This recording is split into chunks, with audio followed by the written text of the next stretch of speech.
du Fils et du Saint-Esprit. Amen. Ô Seigneur, envoie ton esprit qui renouvelle la face de la terre. Évangile de Jésus-Christ selon Saint Jean, chapitre 14, versets 7 à 14. En ce temps-là, Jésus disait à ses disciples, « Puisque vous me connaissez, vous connaîtrez aussi mon Père. Dès maintenant, vous le connaissez et vous l'avez vu. » Philippe lui dit, « Seigneur, montre-nous le Père, cela nous suffit. » Jésus lui répond, « Il y a si longtemps que je suis avec vous et tu ne me connais pas, Philippe. Celui qui m'a vu a vu le Père. Comment peux-tu dire, montre-nous le Père? Tu ne crois donc pas que je suis dans le Père et que le Père est en moi? Les paroles que je vous dis, je ne les dis pas de moi-même.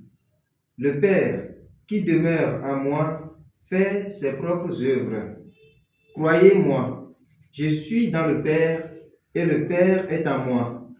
Si vous ne me croyez pas, croyez du moins à cause des œuvres elles-mêmes. Amen, amen, je vous le dis. Celui qui croit en moi fera les œuvres que je fais.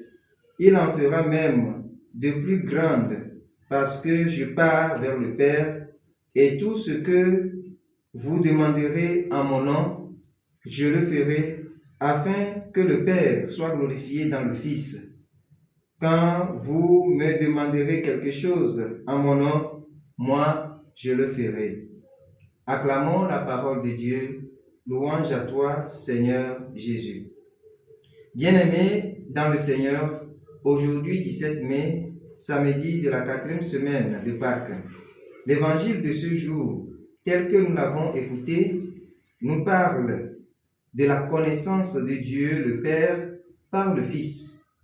L'affirmation de Jésus dans l'évangile le dit clairement. Celui qui m'a vu a vu le Père. Autrement dit, celui qui me connaît, connaît le Père. Mais comment comprendre la connaissance du Fils? Connaître le Christ, c'est nouer une relation d'amitié profonde avec lui, de telle sorte que lorsqu'on nous voit, qu'on puisse voir le Christ. Bien-aimés dans le Seigneur, la vraie connaissance du Christ entraîne forcément une transformation de vie, une transformation du regard, une transformation de manière de penser, de manière d'agir. Agir comme lui, regarder comme les autres, mais surtout à la manière du Christ. Si tel est le cas, posons-nous la question de savoir si nous connaissons réellement le Christ.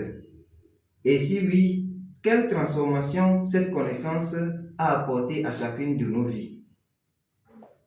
La connaissance du Christ implique manière de faire comme le Christ.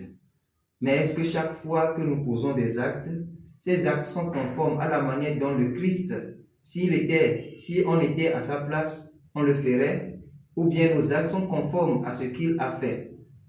Les évangiles nous le disent clairement. Ils disent que le Christ, durant toute sa vie, partout où il passait, il ne faisait que du bien. Est-ce que cela est de même pour nous? Sommes-nous véritablement des ambassadeurs du Christ dans le monde?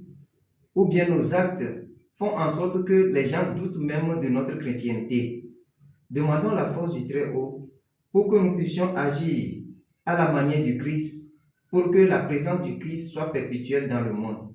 Que Dieu nous accorde cette grâce, maintenant et pour toujours. Amen.